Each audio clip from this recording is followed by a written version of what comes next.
দুটা প্ৰশ্ন কিন্তু ৰাইজৰ মাজত আছে সেই গোটেই বিষয়টো হ'ল বিশ্বজিৎ দৈমাৰী মই কথাটো প্ৰশ্নটো সুধিব লাগে কাৰণে আপোনাৰ ক'লো যিহেতু মানুহৰ মাজত প্ৰশ্ন আহিছে এই কথাখিনি আপোনাৰ উত্তৰ দিব পাৰিব নিশ্চয় অতি প্ৰয়োজন ধৰক এতিয়া আমি চাহপাতৰ বাহিৰৰ পৰা আহে আমি চাহপাতৰ নাহে বুলি ধৰিলে চাহপাতৰ বাহিৰে আমি কোনটো বস্তু বাহিৰ পৰা চব বস্তু বাহিৰ পৰা ৰাতিপুৱা উঠি পেলাই টুথপেষ্টটোৰ পৰা যিমান যি বস্তু আহে ডিম আজি প্ৰত্যেক দিনাখন 52 লাখ ডিম বাহিৰৰ পৰা আনো কিয় আমি ঘৰে ঘৰে ডিম উৎপাদন কৰিব নোৱাৰোঁ ঘৰে কিয় আমি ছাগলীৰ কথাটো পাতিব নোৱাৰোঁ ঘৰে কিয় আমি বিভিন্ন ধৰণৰ খেতিৰ কথাটো ক'ব নোৱাৰোঁ প্ৰত্যেক বিষয়ে যিটো পুঁজিৰ বহিগমন হৈছে ভয়ংকৰ বিষয় হৈছে গতিকে এই ক্ষেত্ৰত আপুনি শইকীয়া কি ক'ব এইটো মই ধন্যবাদ এইটো মই আচলতে আপোনাক কিমান টকা গৈছে আহিছে মই হিচাপটো মানে তৎকালে মই দিব নোৱাৰোঁ কিন্তু এটাকে কেইটামান কথা মানে ভাল হৈছে এটা হ'ল যে আপোনাৰ মাছৰ কথাটো কৈছে ঠিকে আছে আমি 10 কেজি ওজনৰ ভকুৱা মাছ নাপাব পাৰোঁ কিন্তু মাছৰ উৎপাদন বহুত ভাল আৰু বহুত আমাৰ থলুৱা লোক এতিয়া মানে পোনা ব্যৱসায়ৰ পৰা আৰম্ভ কৰি মাছলৈকে তাৰ উপৰি আপোনালোকে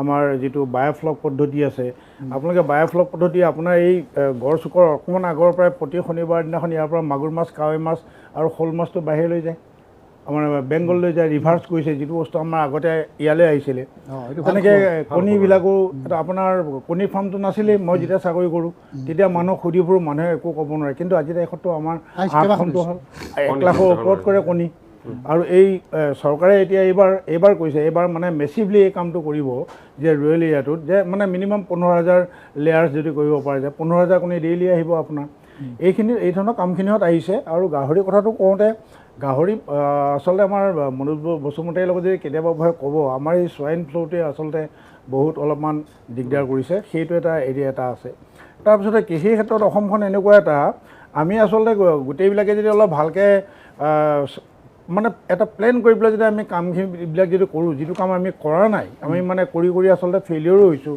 তাত গভৰ্ণমেণ্টৰো ছাপোৰ্ট লাগে আমাৰ এজেঞ্চিবিলাকৰো ছাপোৰ্ট লাগে আমি মানে গোটেই ইণ্ডিয়াৰ মানে 1/3 আমি পঢ়িব পাৰোঁ আমাৰ সেইখিনি ক্ষমতা আছে অসমৰ এইখিনি ক্ষমতা আছে এতিয়া কথাটো হৈছে যে এটা আৰু যিটো কৈছে যে বাহিৰলৈ পঠিয়াই এক্সপৰ্টো হৈ আছে 2018 পৰাতো আপোনালোকে উৰহিলৈকে এক্সপৰ্ট কঁঠালগুটি পৰ্যন্ত এক্সপৰ্ট কৰিছে ইয়াৰ পৰা মানুহ আছে কথাটো হৈছে কি এনেকুৱা এটা এতিয়া ধৰি লওক আপোনাক যদি ভাবে আমাৰ মাননীয় বিধায়ক মহোদয় আছে তেখেতে চাব আপোনাৰ যে চইলটো যদি আমি কওঁ যে তাৰ pH-টো যদি আপুনি 5.5লৈ লৈ যায় তেনেহ'লে আপোনাৰ ড্ৰেগন ফ্ৰুটটো মিঠা হ'ব এতিয়া কোনে কৰি দিব চইল টেষ্টটো ক'ত আছে অসমত নাই আপোনাৰ বাহিৰৰ মানুহজনে যেতিয়া ক'ব যে মোৰ মানে প্ৰডাক্ট ইয়াৰ পৰা লাগে এইটো তেওঁ একদম ডেছপাৰেটলি আৰু মানুহ বিচাৰে আমাক কফি বিচাৰি আহে মানুহে শুকান জলকীয়া বিচাৰি আহে এইবিলাক কিমানবিলাক এনকাউণ্টাৰ মই কৰিব লাগে যেতিয়া আহে তেওঁলোকে ক'লে যে আপোনালোকৰ লেভেল 3 আপোনাৰ চাৰ্টিফিকেটখন ল'ব লেভেল 3 মানে আপুনি অৰ্গেনিক চাৰ্টিফিকেটখন 3 নম্বৰ চাৰ্টিফিকেটখন লাগে ইউৰোপিয়ান কাণ্ট্ৰিয়ে 4 নম্বৰখন বিচাৰে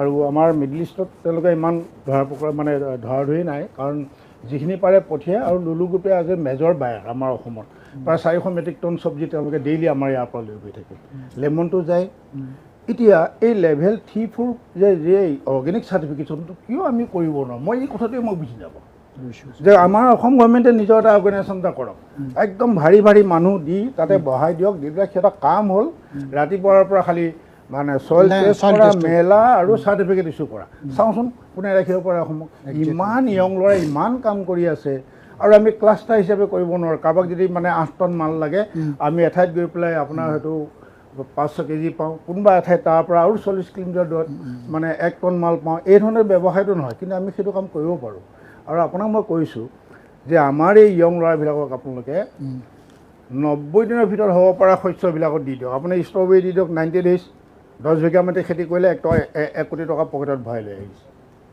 ড্ৰেগন ফ্ৰুটছ কৰি দিয়ক আপোনাৰ নেক্সট 11 মাহৰ পিছৰ পৰা সি ফুলিবলৈ আৰম্ভ কৰিব প্ৰথম বছৰ কম তাৰপিছৰ পৰা আপোনাৰ আহিব এইবিলাক গতিকে এই ধৰণৰ আমাৰ যিবিলাকত আছে এই খেতি বাতিখিনি যদি আমি একদম একাণপতীয়াকৈ আমাৰ বিধায়ক মহোদয়কো কৈছোঁ যে একদম আপোনাৰ এটা অৰ্গেনাইজেশ্যন এটা কৰি লওক এই এগ্ৰিকালচাৰ ডিপাৰ্টমেণ্ট বা বেলেগ নহয় সম্পূৰ্ণ পাৱাৰ দি পেলাই আপুনি কৰক আৰু অসমখন চাওক আপুনি ধন্যবাদ যে প্ৰফুল্ল শইকীয়া আমি অকলে বহিম আকৌ এবেলা আলোচনা কৰিম বহুতখিনি আলোচনা কৰিবলগীয়া আছে মামাৰ হাতত 1 মিনিট আছে কৰ্ণীয়া আজি 1250 টকা কথা ক'ব না মই সেইটো কথাটো কিয় ক'ব গৈছোঁ তাৰ লগত চাউলটো জড়িত আছে এই যে চাউলটো যে দিয়ে মানে এটা সুপ্ৰিম কোৰ্টৰ জাজমেণ্ট আছে সেইকাৰণে মই ক'বলৈ আহিছোঁ যে মনমোহন সিং ডাঙৰীয়াৰ প্ৰধানমন্ত্ৰী থাকোঁতে এই চাউলটো দিয়া হৈছে এতিয়া অকল ট্ৰেন্সপৰ্টেশ্যন খৰচটোহে লয় আচলতে এইটো ডিজাষ্টাৰ হ'বৰ কাৰণে এইটো চাউলটো প্ৰত্যেক ডিষ্ট্ৰিক্ট বা ষ্টেটত এইটো এছেঞ্চিয়েল কমোডিটি প্ৰিজাৰ্ভ কৰা হয় যদি ডিজাষ্টাৰ নহয় সেইটো এনে পেলাই দিব লাগে কিন্তু কমন মানুহক ডিষ্ট্ৰিবিউট কৰে মানে সেইটো নহয় যে বিনা চাউলত আমি দি পেলাই মানুহখিনি উৎসাহিত কৰিছোঁ সেইটো এনেও পেলাই দিবলৈ আপুনি যদি চাউলটো সেইটো বাজপেয়ীয়ে আৰম্ভ কৰিছিলে এটা পলিচি বনাইছিল বাজপেয়ীৰ দিনত একো নাই মনমোহন সিঙৰ দিনৰ পৰা হৈছিল দিনত তেওঁলোকে পইচাটো লৈছিল বাজপেয়ীৰ দিনত অকল 2 টকালৈ ট্ৰেন্সপৰ্টেশ্যনৰ খৰচটো লৈছিল যে ডিষ্ট্ৰিক্টৰ হেডৰ পৰা বা ৰাজ্যৰ পৰা এই কথাটো গোটেই এই চাউল দিয়াটো কোনো কাকো অক্ষমতা কৰা নহয় এইটো ঠিক আছে এই কথাখিনি দিয়া হৈছিল নাই মই ধন্যবাদ জনাইছোঁ আমাৰ প্ৰকৃতত সময় ইতিমধ্যে উকলি গৈছে আমি বহুত কথা আলোচনা কৰিবলগীয়া আছিল আমি আকৌ আলোচনা কৰিম যে অসমখনক আমি গতি দিব লাগিব অসমখনক বহুত আগুৱাই লৈ যাব লাগিব ইয়াত ধৰণৰ কোনো ধৰণৰ ৰাজনীতি চলি থাকিব কিন্তু অসমৰ 126জনে বিধায়ক এই 3.5 মানুহৰ ভৱিষ্যতৰ কথা আমি চিন্তা কৰিব লাগিব গতিকে এই 4গৰাকী প্ৰফুল্ল শইকীয়া প্ৰদ্যুম্ন গোস্বামী ঋতুপৰ্ণ শৰ্মা মানস সৰণী আৰু ৰূপক দাস 4গৰাকী প্ৰশ্নটো মুকলি যে আমি সদায় পিছত কিয় থাকিম সকলো ক্ষেত্ৰতে আজি ইমান দিন হ'ল স্বাধীনতাৰ ইমান বছৰ হৈ যোৱাৰ পিছত আমি যদি চাওঁ এটা বিষয় যদি চাওঁ এইটোতো আমি বহুত পিছত এইটোতো পিছত এইটো বোলে বংগতকৈ পিছত এইটো বোলে হাৰিয়ানাতকৈ পিছত আমি এই যে পিছত থকা কথাখিনি গতিকে এইখন নতুন চৰকাৰ আজি হৈছে বিশেষকৈ পূৰ্ণাংগ পৰ্যায়ত হৈছে ডক্টৰ হিমন্ত বিশ্ব শৰ্মা মুখ্যমন্ত্ৰীৰ দায়িত্বত আছে গতিকে আমি অনুৰোধ কৰিম ডক্টৰ মুখ্যমন্ত্ৰীকে লৈ সকলো তেখেতসকলৰ সংগী কেবিনেটৰ বা মন্ত্ৰীসকলক যে কিবা এটা কৰক আমি সদায় পিছত থকাটো উচিত নহয় আমি আগুৱাই যাব লাগিব আৰু আগুৱাই যাব লাগিব কাৰণ সমগ্ৰ অসমৰ মানুহক যদি আপোনালোকে কয় এইখিনি কৰিব লাগে এইখিনি কৰিব লাগে সকলোৱে কিন্তু ইতিবাচক দিশেৰে চৰকাৰখনৰ লগত থাকিবলৈ সকলোখিনি ইচ্ছা প্ৰকাশ কৰে কাৰণ ভৱিষ্যত অসমৰ মানুহৰ থাকিবৰ কাৰণে আমাৰ জেগা এইখিনি অসমখনেই বেলেগ জেগা নাই যে নহওক এই গোটেই প্ৰসংগতে আমি আলোচনা কৰি আছোঁ যে ভৱিষ্যত আমি কোনফালে যাম মই যথেষ্ট বিজেপিৰ এগৰাকী সচেতন ব্যক্তি বৰ্তমান বিধায়ক ঋতুপৰ্ণ শৰ্মা আপুনি ক্ষেত্ৰত যথেষ্টখিনি দায়িত্ব লৈছে বিশেষকৈ ইলেক্ট্ৰনিক ক্ষেত্ৰখনত তথ্য প্ৰযুক্তি ক্ষেত্ৰতো আপুনি কাম কৰিছে চৰকাৰখনক সহায়ো কৰিছে বহুত ক্ষেত্ৰত গতিকে আপুনি কি ভাবে ভৱিষ্যতৰ ক্ষেত্ৰত আপোনাৰতো এটা ধাৰণা আছে অসমখন আগুৱাই নিবৰ কাৰণে কাৰণ এতিয়া কথা দেখিছে হয় আমি যিটো কৈছোঁ ছেমিকণ্ডাক্টৰৰ কথাটো কৈছোঁ শেহতীয়াভাৱে আপুনি লক্ষ্য নিশ্চয় কৰিছে যে ভাৰতবৰ্ষৰ গোটেই ব্যৱসায় গোটেই লাইনটো লাহে লাহে বাহিৰলৈ গুচি গৈছে কাৰণ গোটেই এআই দখল কৰিছে এআই দখল কৰাৰ কাৰণে আমাৰ শ্বেয়াৰ মাৰ্কেটৰ হাহাকাৰ অৱস্থা হৈছে য'ত এতিয়া কোৰিয়ালৈ গুচি গৈছে বা টাইৱানলৈ গুচি গৈছে এই গোটেই বিষয়বিলাকো আছে গতিকে সেই পৰ্যায়ৰ চিন্তাটো সেই পৰ্যায়ৰ মানসিকতাটো মানুহৰ মাজত কিন্তু সোমাব লাগিব সেইটো দায়িত্ব কিন্তু আপোনালোকৰ চৰকাৰৰ গতিকে এই গোটেই প্ৰসংগত কি কয় প্ৰদীপ দা এই গোটেই ইণ্ডাষ্ট্ৰী আৰু ইণ্ডাষ্ট্ৰীৰ লগত জড়িত যিবোৰ বিষয় আমি ৰাজ্যখনৰ দৃষ্টিভংগীৰে যেতিয়া কথাবিলাক আলোচনা কৰিম বা ৰাজ্যখনৰ কি হ'ব লাগে কি হোৱাটো উচিত সেই বিষয়ে যেতিয়া কথা পাতিম এটা কথা স্পষ্ট যে যদি অংগৰাজ্য হিচাপে কেন্দ্ৰৰ যদি সেই ৰাজ্যখনৰ প্ৰতি যদি ভাল ভাৱ নাথাকে সহানুভূতিশীল মন এটা নাথাকে বা আগুৱাই যাওক বুলি যদি এটা এটা এটা এটা এটা সদিচ্ছা দিয়ে তেওঁলোকে হাতে কামি নেদেখুৱায় তেতিয়াহ'লেতো সম্ভৱ হৈ নুঠে 10 বছৰ আছে কিন্তু মই তাকে কৈছোঁ যে আমাৰ এতিয়া মই সেই 10 বছৰ 15 বছৰ আগৰ পৰিৱেশ আৰু আজিৰ পৰিৱেশ মই খালি অকণমান টানি আনিছোঁ 14ৰ পৰাই 14ত মাননীয় প্ৰধানমন্ত্ৰীয়ে অসমলৈ আহি ক'লে যে অসমক তেওঁ অষ্টালক্ষী বুলি অভিহিত কৰিলে আৰু অষ্টালক্ষী বুলি অভিহিত কৰি তেওঁ কেৱল ভাষণতে সীমাবদ্ধ ৰখা নাই আমি বহুতে ভাবিছিলোঁ যে ভালৰি বোলাবলৈ কৈছে ইলেকশ্যনত আহিলেতো কয় বা জিকি আহিছে নতুন নতুন গতিকে বহু ভাল ভাল কথা ক'ব তো এ ফৰ আছাম বুলি কৈছিলে তেতিয়া আমাক বহুতে তুচ্ছতাচ্ছিল্য কৰিছিল কাৰণ এইটো হয় সাধাৰণতে ৰাজনীতিক নেতাসকলে সেই ধৰণৰ কথা কয় বুলি এটা ধাৰণা আছিলে সেই সময়ত কিন্তু এই গোটেই ধাৰণাবিলাকক ভুল প্ৰমাণিত কৰি প্ৰধানমন্ত্ৰী মহোদয়ে 14 চনত যিবোৰ কথা কৈছিল আজি 14ৰ পিছত 12 বছৰৰ পিছত সেই প্ৰতিটো কথাই আমি বাস্তৱ ক্ষেত্ৰত ৰূপায়ণ হোৱা দেখা পাইছোঁ আজি এই যে আমি 29,000 30,000 কোটি টকা যে আমি ইয়াতে ছেমি কণ্ডাক্টৰৰ কথা আলোচনা কৰিছোঁ আজি নুমলীগড় হওক বা বঙাইগাঁও শোধনাগাৰ যে শোধন ক্ষমতা বৃদ্ধি কৰি তাত যে আমি এটা সময়ত যেনেকৈ তেল আমাৰ ইয়াৰ পৰা বাহিৰলৈ গৈছিল এতিয়া বাহিৰৰ তেল আমাৰ ইয়ালৈ আহে মই কথা এটা কৈছোঁ আজি বায়'ফুৱেলক লৈ যে আমি ইমান এতিয়া বায়'ফুৱেলক লৈ বহুতে কথা নাপাতোঁ আমি আজি যি ধৰণে এটা যুদ্ধ বিগ্ৰহ আদি কৰি তেল তৈলক্ষণ কেন্দ্ৰ ক্ষেত্ৰত যি ধৰণে এটা হাহাকাৰ সদৃশ পৰিৱেশ এটা হৈছে আমিতো ডিপেণ্ডেণ্ট বাহিৰত তেলটো আমাৰ নাই যিমান আমাক লাগে গতিকে বায়'ফুৱেলক লৈ পেলাই যিমান চিন্তিত চৰকাৰ অসমক যিমান গুৰুত্ব প্ৰদান কৰি সেইবোৰ আগবঢ়াই নিয়া হৈছে মই ভাবোঁ এই গোটেইবিলাক কথাই লাহে লাহে এতিয়া অসমত সেই গোটেই কথাবিলাক বাস্তৱত বস্তুবিলাক ৰূপায়িত হৈছে বা কিছু ৰূপায়িত হ'বলৈ গৈ আছে এতিয়া ছেমি কণ্ডাক্টৰ এটা ভাবক আমাৰ ইয়াত তৈয়াৰী হোৱা ছেমি কণ্ডাক্টৰ চিপছ ব্যৱহাৰ হ'ব আমেৰিকাত মেড ইন ইণ্ডিয়া য'ত হয়তো নাজানো তাত হয়তো অসমো ক'ৰবাত লিখা থাকিব ক'ৰবাত জাগিৰৰ শব্দটোও থাকিব আপুনি ভাবকচোন কথাবিলাক এসময়ত এইবোৰ সপোনতো আমি ভাবিব পৰা নাছিলোঁ দ্বিতীয় কথা হ'ল যে এই কথাখিনি হ'ল কেনেকৈ প্ৰথম চৰ্তটোৱেই হ'ল উদ্যোগ বাণিজ্য আগবাঢ়ি যাবলৈ হ'লে সেই ঠাইত শান্তি প্ৰতিষ্ঠা হ'বই লাগিব। আজিৰ 15-20 বছৰ আগৰ অসমখনৰ আজিৰ অসমখন কল্পনা কৰকচোন, হয়তো তেতিয়াও সেই ধৰণৰ পৰিৱেশ এটা হ'ল হয় যদি সদিচ্ছা থাকিলে চৰকাৰৰ। মই এটা বিৰোধী হ'ল বুলি মই কংগ্ৰেছক চব কথাত আজি সমালোচনা কৰিবলৈ নাযাওঁ, কিন্তু ৰাইজে এটা দৰিদ্ৰ পৰ্যায়ৰ বা কংগ্ৰেছে ৰাইজে বুজিব, ৰাইজে বুজিছে, ৰাইজে তেওঁলোকক শাস্তিও দিছে, গতিকে আজি তেওঁলোক শাসনৰ পৰা বহু দুজন দূৰত আছে। কিন্তু শান্তি প্ৰতিষ্ঠা কৰাৰ ক্ষেত্ৰত কেন্দ্ৰীয় চৰকাৰখনে আৰু ৰাজ্য চৰকাৰৰ সদিচ্ছা কেন্দ্ৰীয় চৰকাৰে যিধৰণে আগুৱাই লৈ গ'ল, মানে প্ৰধানমন্ত্ৰী গৃহমন্ত্ৰীয়ে যিধৰণে গোটেই কথাটোক তেওঁলোকে কেৱল ওপৰে নহয়, তাৰমানে এটা সময় আছিল আমি কথাবিলাক ওপৰে চাইছিলোঁ, এৰি দিছিলোঁ অসমত যিয়ে হৈ থাকক, গোষ্ঠী সংঘৰ্ষ লাগক, সন্ত্ৰাসবাদী কাৰ্যকলাপ, আমাৰ মৌন সমৰ্থন তাত আছিল, তাত আমি কেৱল ৰাজনৈতিক লাভালাভে বিচাৰিছিলোঁ। কিন্তু ৰাজনৈতিক ঊৰ্ধত অসম উত্তৰ পূৰ্বাঞ্চল শান্ত হওক, সেই পৰিৱেশলৈ নিবলৈ হ'লে কেন্দ্ৰীয় চৰকাৰে নিজৰ আউটত থকা ক্ষমতা আৰু সদিচ্ছা যিধৰণে দেখুৱাই পেলাই তাৰ ফলশ্ৰুতিতে যিধৰণে বড়োভূমি হওক, কাৰ্বি ভূমি হওক, অসমত এতিয়া ক'তো আৰু বন্দুকৰ ঝনঝননি শুনিব আমি নাপাওঁ। গতিকে উদ্যোগ বাণিজ্য নিশ্চিতভাৱে হ'ব।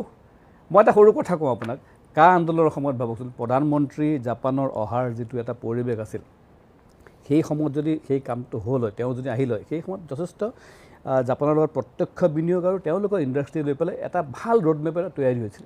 কিন্তু আজি মই বৰ আনন্দৰে সুখেৰে ক'ব বিচাৰিছোঁ, খুব আৰু কেইদিনমানৰ ভিতৰতে জাপানৰ প্ৰধানমন্ত্ৰী অসমলৈ আহি আছে। গতিকে যিটো আমি 5 বছৰ পিছুৱাই গ'ল, কিন্তু সেই সময়ত যিটো অৰাজক পৰিস্থিতিৰ সৃষ্টি হ'ল, মই এই কথাটো এইকাৰণে টানি আনিছোঁ, সেইটো বুৰঞ্জী, মই এইটো এতিয়া মনলৈ আনিব বিচৰা নাই, মই এইকাৰণে টানি আনিছোঁ যে আজি 5 বছৰ আগত যিটো আমি কৰিলোঁ, যিটো ঘটনা ঘটিল, তাৰ পৰা অসমৰ কি লাভ হ'ল মোক কওকচোন। সেই সময়ত অহা হ'লে উদ্যোগ বাণিজ্য আহিব লাগিলে, বিনিয়োগ আহিব লাগিব। আৰু পৰিৱেশটো সামৰিছোঁ, আপুনি চাব যে এই যে আমি যে সৰু কথাবিলাক, কেন্দ্ৰীয় চৰকাৰৰ সহযোগিতা আৰু ডক্টৰ হিমন্ত বিশ্ব শৰ্মা ডাঙৰীয়াৰ সবল নেতৃত্ব, আজি যে আমি 7.5 লাখৰ পৰা 7.5-8 লাখ কোটি টকীয়া আমি যে GSDP আমাৰ যি হ'ল অসমৰ, আমি য'ত 10 লাখ কোটিলৈ যে আমি ধাৱবান হৈছোঁ দ্ৰুত গতিত, 29-30 চনৰ ভিতৰত আমি সেইটো চুবকে পাৰিম।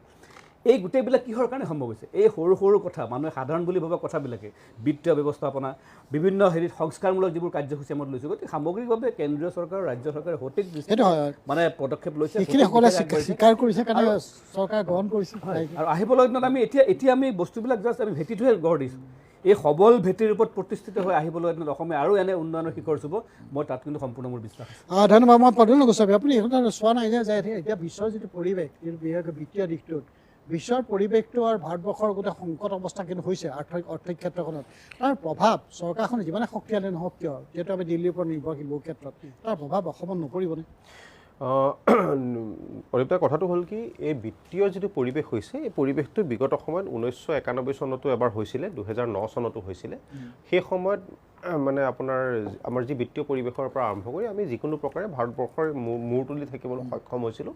আৰু ইয়াৰ কাৰণে এটা অন্যতম কাৰণো কিন্তু সেইটো আমাৰ জনসংখ্যা। আমি যদিও কওঁ যে জনসংখ্যা বৃদ্ধিটো এক অত্যন্ত বেছি গুৰুত্বপূৰ্ণ চিন্তনীয় বিষয়, কিন্তু ভাৰতৰ কাৰণে কনজিউমাৰ বেছ ইকনমি ছিষ্টেমটোৰ কাৰণে জনসংখ্যা আমাৰ কাৰণে এক ডাঙৰ ষ্ট্ৰেংথ, আমাৰ কাৰণে যথেষ্ট আমি হেৰি।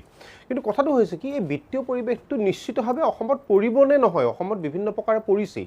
আৰু মই এটা কথাই বাৰে প্ৰতি কৈ থাকোঁ যে এই যি বিত্তীয় কথাবিলাকৰ যি এক প্ৰভাৱ, এইটো ধৰক প্ৰত্যক্ষ বা পৰোক্ষ প্ৰভাৱবিলাক, এইটো হয়তো 5 বছৰ 10 বছৰীয়া প্ৰভাৱ নহ'ব পাৰে, অনাগত 10-20 বছৰ 50 বছৰ পিছত কিন্তু ইয়াৰ প্ৰভাৱবিলাক আমি আমি বিশেষভাৱে দেখিবলৈ পাম। গতিকে যদি আমি এই ক্ষেত্ৰতে আমাৰ বৰ্তমান সময়ত কেৱল অসমেই নহয়, সমগ্ৰ ভাৰতবৰ্ষৰ ৰাজনৈতিক দলবিলাকৰ মাজত যি এক হিতাধিকাৰী কেন্দ্ৰিক প্ৰতিযোগিতা আৰম্ভ হৈছে, এই হিতাধিকাৰী কেন্দ্ৰিক প্ৰতিযোগিতাটোৱে কিন্তু কোনোবাখিনি নহয় কোনোবাখিনি ক্ষেত্ৰত বহু সংখ্যক মানুহৰ মাজত উৎপাদনশীলতাটো হ্ৰাস কৰি আনিছে। এতিয়া প্ৰত্যক্ষ বা পৰোক্ষভাৱে আমি সমগ্ৰ ৰাইজেই হয়তো এক প্ৰকাৰৰ হিতাধিকাৰী, কিন্তু তাৰে ভিতৰত প্ৰত্যক্ষ আৰু পৰোক্ষ হিতাধিকাৰীৰ মাজত পাৰ্থক্য আছে। গতিকে চৰকাৰে মাজতে এটা সিদ্ধান্ত লৈছিল যে আপোনাৰ উঠি অহা প্ৰজন্মক মানে বহু ল'ৰা ছোৱালীক ইণ্ডাষ্ট্ৰী ডেভেলপমেণ্টৰ কাৰণে 5 লাখ টকা দিব উদ্যোগীকৰণৰ কাৰণে। সেই হিতাধিকাৰী স্কিমটোক কিন্তু আমি স্বাগতম জনাইছিলোঁ। হুৱেৰেজ 1250 টকা স্কিমটো বা 1500 টকা, কাৰোবাৰ 2500 টকা, সেই স্কিমবিলাকক আমি সততে বিৰোধিতা কৰি আহিছিলোঁ। এই বিৰোধিতা আৰু মানে সমৰ্থন কৰাৰ মাজত এক ডাঙৰ মানে বিভেদ বা পাৰ্থক্য আছে।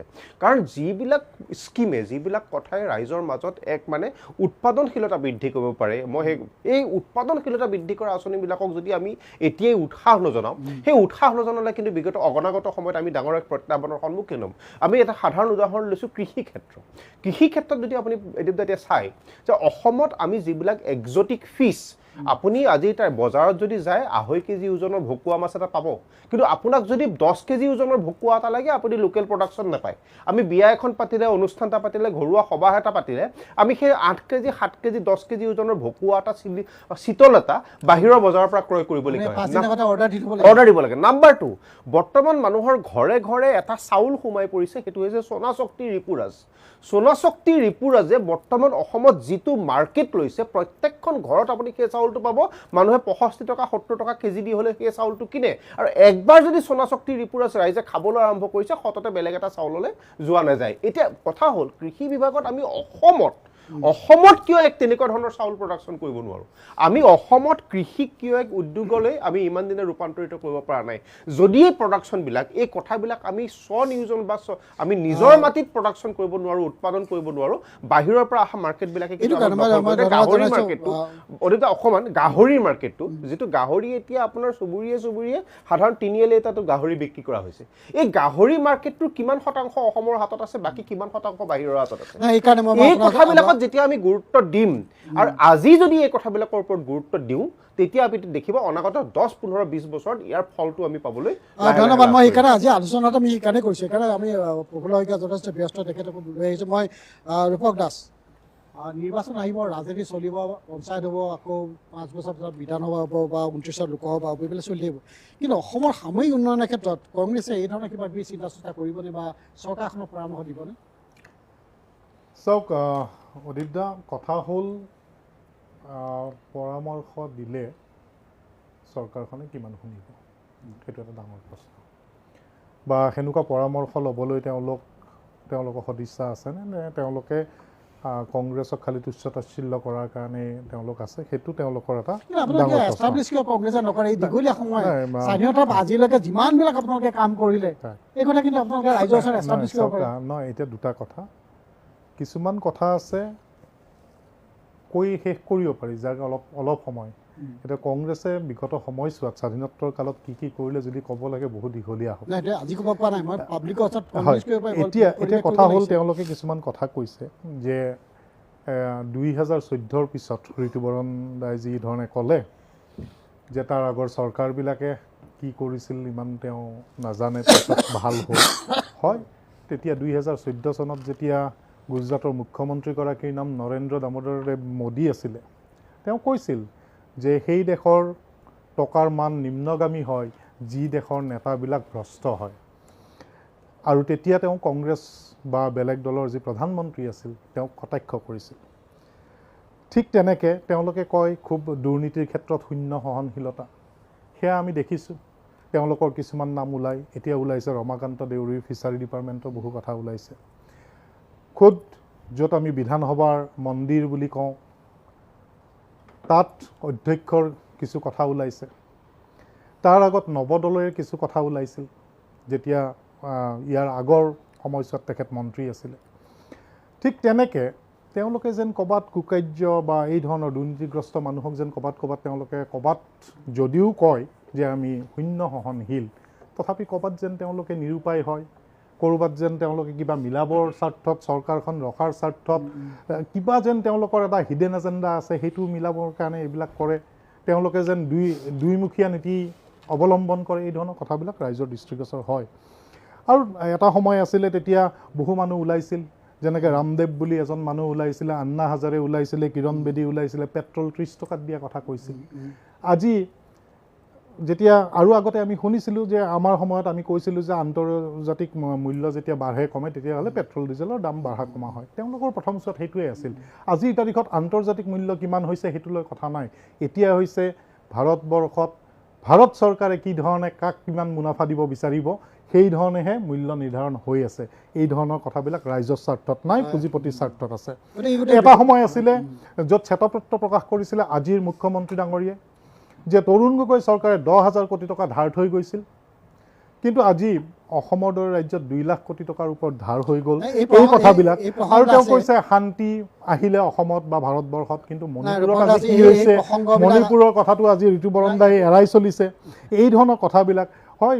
ইণ্ডাষ্ট্ৰীৰ কথা কৈছে, তেওঁলোকে কৈছে কা আন্দোলনত হোৱা বিক্ষিপ্ত ঘটনাৰ কথা ক'লে জাপানৰ প্ৰধানমন্ত্ৰী আহিব নোৱাৰিলে এই যে টুইন টাৱাৰ হোৱা কথা আছিলে এডভান্টেজ আছামত সেইটো ক'ত গ'ল তাৰপিছত ব্ৰহ্মপুত্ৰ খনন ব্ৰহ্মপুত্ৰৰ মাজত টানেল এই ধৰণৰ কথাবিলাক চি প্লেন এই যে বহুত ধুনীয়া ধুনীয়া সপোনবিলাক অসমবাসীক দেখাইছিলে সেই কথাবিলাক ক'ত গ'ল এই কথাবিলাক LICৰ পৰা যে 15 লাখ কোটি টকা নিয়া হ'ল RBIৰ পৰা যে 2 লাখ কোটি টকা উঠাই নিয়া হ'ল আজি যে সোণ বিক্ৰী কৰা হ'ল এই কথাবিলাক এই সম্পদসমূহ কোনে কৰিছিল তেওঁলোক বিক্ৰী হোৱা নাই মই আপোনাক এইটো ক'ম মানে যি নহওক লোন হওক বা এয়া হওক মানে এই যিটো কথা হৈছে এই ধৰণৰ আজি বন্ধকীত দিবলগীয়া কিয় হ'ল আৰ্থিকভাৱে সবল মানুহ এজনে নিজৰ সম্পদ বন্ধকত নিদিয়ে বা বিক্ৰী নকৰে সি বন্ধকেই হওক বা বিক্ৰীয়ে হওক কিন্তু এই যি পৰিৱেশ পৰিস্থিতি হৈছে এই কথাখিনি কংগ্ৰেছে নিশ্চয় ৰাইজৰ ওচৰলৈ নিশ্চয় আৰু অধিক এটা ৰাইজৰ মাজতে এটা ধৰক এটা মানসিকতা সৃষ্টি হ'ব বা এনেকুৱা এটা মাইণ্ডছেট হয়তো গঢ়ি উঠিব যে ক'ৰবাত চৰকাৰে ভুল কৰি আছে মই শৰণীয়া আপুনি কি ক'ব এই গোটেই প্ৰসংগটো আমি কোনটো পৰ্যায়ত যোৱা উচিত বুলি ভাবে অসম নহয় কথা এতিয়া ধৰক আমাৰ প্ৰদ্যুম্ন গোস্বামী ক'লে বেনিফিচাৰীৰ কথা এখেতে কিমান বেনিফিচাৰীৰ কথাটো মই অলপ ক'ব বিচাৰিছোঁ দেখাত হৈ যেন লাগে আপুনি এটা বৃহৎ কোম্পানীক ছাবচিডি দিব পাৰে এতিয়া আজি আকৌ আমাৰ যিহেতু ইয়াৰ পৰা যথেষ্টখিনি ইনভেষ্টমেণ্ট উঠি গৈছে তাৰ কাৰণে টেক্স ৰিবৰ্টৰ কথা পলিচি থাকে আজি নিডছটো মোৰ নিডছটো আৰু এজন বেলেগৰ মানুহৰ নিডছটো একে নহয় এজন মানুহে যদি এটা কথা মই আপোনাৰ কথাটো ক'ব বিচাৰিছোঁ যিটো মই ভাবিছিলোঁ এই যিটো 215 কোটি টকাৰ এটা কথা দেই চৰকাৰে বিভিন্ন ধৰণৰ নিধি থাকে এই যে বিদ্যুতৰ মূল্যটো বঢ়াই দিয়া হ'ল যিটো FPPAৰ নামত যে ইলেকশ্যনৰ কাৰণে যোৱা সময়ছোৱাত বিদ্যুতৰ নিধিটো কমাই ৰাখিলে কিন্তু এতিয়া এটা দীঘলীয়া সময়ৰ কাৰণে আপোনালোকে যিটো চৰকাৰখনে জুলাইলৈকে এটা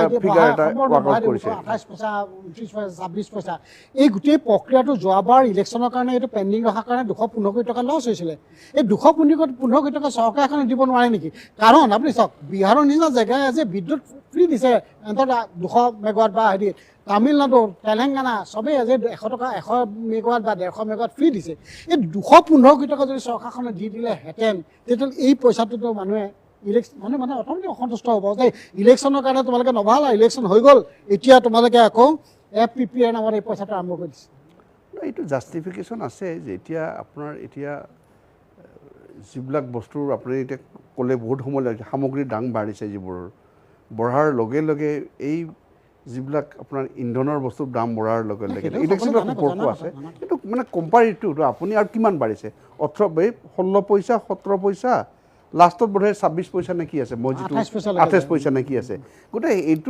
এইটো ইমান মেটাৰ নকৰে যদিও দেখাত হয় যেন লাগে এইটো ইমান আৰু এইটো মানে বোধহয় এই চিটুৱেশ্যনটোৰ কাৰণে যিটো চিটুৱেশ্যন আৰু ইলেকশ্যনৰ আগত নকৰা মানে এই চিটুৱেশ্যন অহা নাছিল এইখিনি যিহেতু চৰকাৰখন অহা নাই ইলেকশ্যনৰ যি প্ৰতিবন্ধকতা আছে সেইকাৰণে সেইটো কৰিব পৰা নাছিল এইটো ইলেকশ্যনৰ এই গোটেই ইলেকশ্যনৰ সময়টোতে এই গোটেই মানে আপোনাৰ যিটো আপোনাৰ কৰ্মজৰ ঘটনাটো ঘটিলে আপোনাৰ যাতে চৰকাৰক অনুৰোধ কৰিম 215 কোটি টকা চৰকাৰখনে বৰ অসুবিধা নিশ্চয় নহ'ব নিশ্চয় নহ'ব কিন্তু তথাপিও অন্য ধৰণৰ কথাও আছে আৰু মই আপোনাৰ এই কথাটো ক'ম আমাৰ গোস্বামী যিটো কৈছে এই যে মই কিয় এইটো ফিল কৰিছোঁ মই গাঁৱৰ মানুহটো মই বুজি পাওঁ এই যে মহিলা উদ্যমিতা মাছনি কিবা কিবি স্কিম মই ইমানবোৰ নকওঁ সেইবোৰ দেখাত যেন লাগে বেনিফিচিয়াৰী যেন লাগে কিন্তু এগৰাকী মহিলাৰ 1200 টকা এটা মাহত 12.5 টকাত খুব ভেলুৱেবল বহুত আৰু মুখ্যমন্ত্ৰীয়ে যিটো কাৰণত কৈছে নহয় তেওঁলোকক সেইটো ব্যৱহাৰ কৰিব এনেই গৈ পিকনিক খাবৰ কাৰণে হোটেলত খাবৰ কাৰণে দিয়া নাই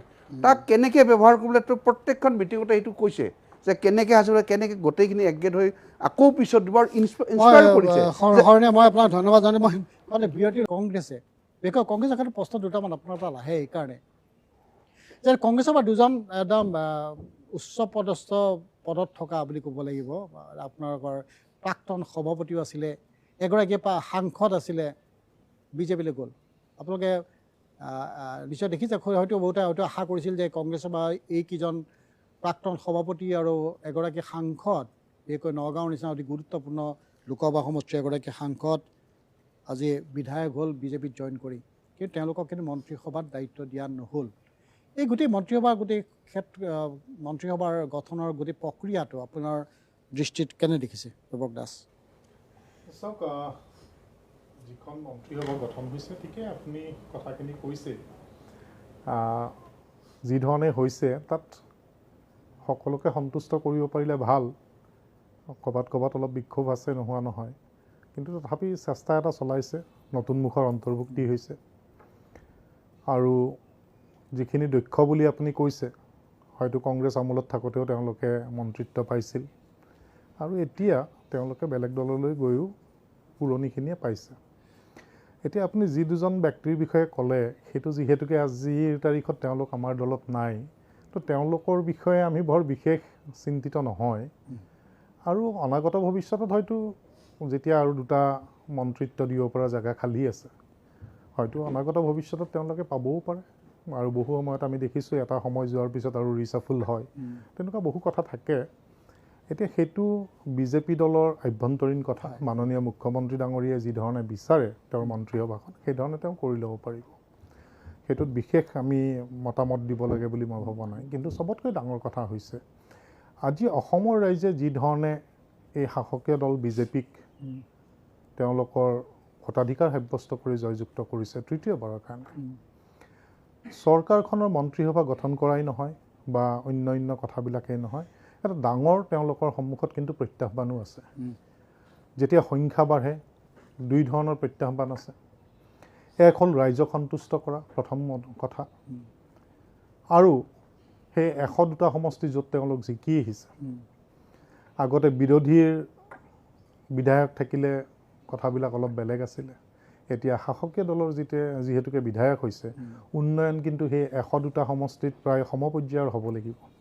সেইটো এটা তেওঁলোকৰ কাৰণে বৃহৎ প্ৰত্যাহ্বান হ'ব। দ্বিতীয় কথা, যেতিয়া সদস্য সংখ্যা বিধানসভাত বেছি হয়, তেতিয়া তেওঁলোকৰ মাজতো বহু দিনলৈকে এটা একে মতত থকাটো অলপ অসুবিধা হয়, বা মাজে মাজে তাত কিছুমান বিদ্ৰোহৰ উকমিকনি হয়, যিটো আমি মানে বিগত সময়ছোৱাত দেখিছোঁ। তেনেকুৱা প্ৰত্যাহ্বানৰো হয়তো অনাগত সময়ত এই চৰকাৰখন বা মাননীয় মুখ্যমন্ত্ৰী ডাঙৰীয়া তেনেকুৱা প্ৰত্যাহ্বানৰ হয়তো সন্মুখীন হ'ব পাৰে, সম্ভাৱনা তাত নোহোৱা নহয়। কিন্তু চবতকৈ ডাঙৰ কথা হ'ল, বাকী প্ৰত্যাহ্বান যি বিধায়ক বা হেৰিৰ পৰা আহে সেইটো বেলেগ কথা, সেইটো তেওঁ কৰিব। কিন্তু চবতকৈ ডাঙৰ কথাটো হৈছে সাধাৰণ ৰাইজক কি ধৰণে তেওঁলোকে তেওঁলোকৰ আশা আকাংক্ষাবিলাক পূৰণ কৰিব। আজি আমি দেখিছোঁ যে ৰাজ্যখনৰ বা দেশখনৰ অৰ্থনৈতিক অৱস্থা খুব বিপৰ্যস্ত হৈছে। যদিও শাসকীয় দলে সেই কথা মানিবলৈ বিচৰা নাই, কিন্তু কিছুমান কাৰ্যক্ৰমণিকাৰ পৰা দেখা গৈছে সেই ধৰণৰ কাৰ্যকলাপ কেতিয়া সংঘটিত হয়, ইয়াত বহু অৰ্থনৈতিক বিশ্লেষক আছে, তেওঁলোকে সেই কথাবিলাক আমাতকৈ ভালকৈ জানিব। আজি আমি দেখিছোঁ যে প্ৰায় $12 বিলিয়ন তেওঁলোকে সোণ বিক্ৰী কৰি পেলাই আহৰণ কৰিছে বিদেশী মুদ্ৰা। এই ধৰণৰ পৰিৱেশ কিয় হ'ব লগা হৈছে? এই প্ৰসংগত মই আহিম, আকৌ আপোনাৰ ওচৰত আহিম। মই ডক্টৰ প্ৰদ্যুন্ন গোস্বামী আপোনাৰ ওচৰত আহিব বিচাৰিছোঁ। চৰকাৰৰ মই অন্যান্য বিষয়বিলাক আমি আলোচনা কৰিম, কিন্তু চৰকাৰখনৰ ক্ষেত্ৰত আপোনাৰ দৃষ্টিভংগী কেনে? আজি যিখন চৰকাৰ, মানে যিগৰাকী মন্ত্ৰিত্ব লোৱা হ'ল। ধন্যবাদ। প্ৰথমে মই আজি যিখন মন্ত্ৰীসভা বা চৰকাৰখনে নতুনকৈ যিসকল মন্ত্ৰীসভা গঠন কৰিছে, মাননীয় মুখ্যমন্ত্ৰী মহোদয়কে আদি কৰি গোটেই সমগ্ৰ চৰকাৰখনক আন্তৰিক অভিনন্দন জনাইছোঁ। আৰু তেখেতলোকৰ পৰা এক ডাঙৰ প্ৰত্যাশাৰে অনাগত 5 বছৰ আমি অপেক্ষা কৰিম যে কি পাম কি নাপাম। এতিয়া এখন চৰকাৰ যেতিয়া হয়, সেই চৰকাৰখনৰ ওপৰত আজি বিশেষকৈ এইবাৰ যেতিয়া তৃতীয়বাৰৰ কাৰণে বিজেপি শাসনত আহিল আৰু ৰাইজে প্ৰায় বিপুল ভোটেৰে 102টা সেই সমষ্টিত তেখেতলোকক জয়যুক্ত কৰি এখন মন্ত্ৰীসভা বা এখন চৰকাৰ গঠন কৰিবলৈ আগবাঢ়িলে। গতিকে 102টাৰ যি এক ভোটদান বা যি এক মেণ্ডেট ৰাইজে দিলে, তাৰ পৰা এটা কথা বুজা যায় যে ৰাইজৰ মাজত এক সাংঘাতিক প্ৰত্যাশাৰ সৃষ্টি হৈছে। এতিয়া প্ৰত্যাশা বুলি ক'লে আমি কেৱল বিভিন্ন ধৰণৰ কাম কাজ বা বিভিন্ন ধৰণৰ উন্নয়ন, সেই কথাবিলাক আমাক লাগিবই, যে এটা উন্নয়ন নিশ্চিতভাৱে বিজেপি চৰকাৰখনে বিগত 5 বছৰত বা বিগত 10 বছৰত বহু কিছুমান কাম কৰিছে, যিবোৰ কাম হয়তো অসমৰ ৰাইজে আগতে ভাবিবই পৰা নাছিল। চাকৰি বাকৰি নিকা নিযুক্তিৰ পৰা আৰম্ভ কৰি ইনফ্ৰাষ্ট্ৰাকচাৰ ডেভেলপমেণ্টৰ পৰা আৰম্ভ কৰি বিভিন্ন ধৰণৰ কাম কৰিছে। এইটো আকৌ দুনাই কৈ থকাৰ প্ৰয়োজন নাই, যিখিনি কাম হয়তো বিগত সময়ত বেলেগ চৰকাৰৰ পৰা সাধাৰণতে দেখা পোৱা নগৈছিল, বা তেখেতলোক খুব বেছি প্ৰ'এক্টিভলি কাম কৰিছে, খুব ক্লিন কৰিছে, বস্তুবিলাক ভাল হৈছে। কিন্তু কথা হ'ল দীপদা, মই এটা কথাৰ ওপৰত খুব সদায় গুৰুত্ব দিওঁ যে আজি আমাৰ পষ্ট ইণ্ডিপেণ্ডেণ্ট আছাম, অসমৰ স্বৰাজোত্তৰ অসমখন যদি আমি বিশ্লেষণ কৰি চাওঁ, আমি বহু চৰকাৰ আহিছে, বহু চৰকাৰ গৈছে। গতিকে এগৰাকী মুখ্যমন্ত্ৰী বা এখন চৰকাৰক আমি এগৰাকী মুখ্যমন্ত্ৰী বা এখন চৰকাৰ হিচাপে সদায় মানে ভাবি থাকিম বা চিন্তা কৰিম, নে সেইগৰাকী মুখ্যমন্ত্ৰী বা এখন চৰকাৰক আমি ষ্টেটছমেন হিচাপে আলোচনা বা চিন্তা কৰিব এইটো গুৰুত্বপূৰ্ণ বিষয়। আটাইতকৈ গুৰুত্বপূৰ্ণ কথা হৈছে কি আজি চৰকাৰখনে কি কৰিছে 5 বছৰৰ পিছত মই ভোটদান প্ৰক্ৰিয়াটো এখন চৰকাৰৰ গোটেই মেণ্ডেটটোত প্ৰতিফলিত নকৰে, প্ৰতিফলিত কৰিব 50 বছৰৰ পিছৰ ইতিহাস এইখন চৰকাৰক কেনেকৈ বিশ্লেষণ কৰিছিল বা ব্যাখ্যা কৰিছিল। এতিয়া আপুনি যদি স্বৰাজোত্তৰ অসমৰ গোটেই ইতিহাসটো চাই আমাৰ লোকপ্ৰিয় গোপীনাথ বৰদলৈ আৰু বিষ্ণুৰাম মেধিৰ বাদে এতিয়ালৈকে বিভিন্নজন মুখ্যমন্ত্ৰী হৈছে, বিভিন্ন সময়ত গৈছে। ইতিহাসে কিন্তু ষ্টেটছমেন হিচাপে আমি দুজন মুখ্যমন্ত্ৰীকে সদায় ষ্টেটছমেন হিচাপে ৰাখিলোঁ, সেইজন হৈছে লোকপ্ৰিয় গোপীনাথ বৰদলৈ আৰু বিষ্ণুৰাম মেধি। তাৰ পিছত যিমানকেইজন মাননীয় মুখ্যমন্ত্ৰী অসমত হ'ল সকলোকে আমি মাননীয় মুখ্যমন্ত্ৰী হিচাপেই ৰাখিলোঁ। এতিয়া প্ৰশ্ন হৈছে ইতিহাসে ডক্টৰ হিমন্ত বিশ্ব শৰ্মা ডাঙৰীয়াক 50 বছৰৰ পিছত এগৰাকী মুখ্যমন্ত্ৰী হিচাপে মনত ৰাখিব নে এগৰাকী ষ্টেটছমেন হিচাপে মনত ৰাখিব?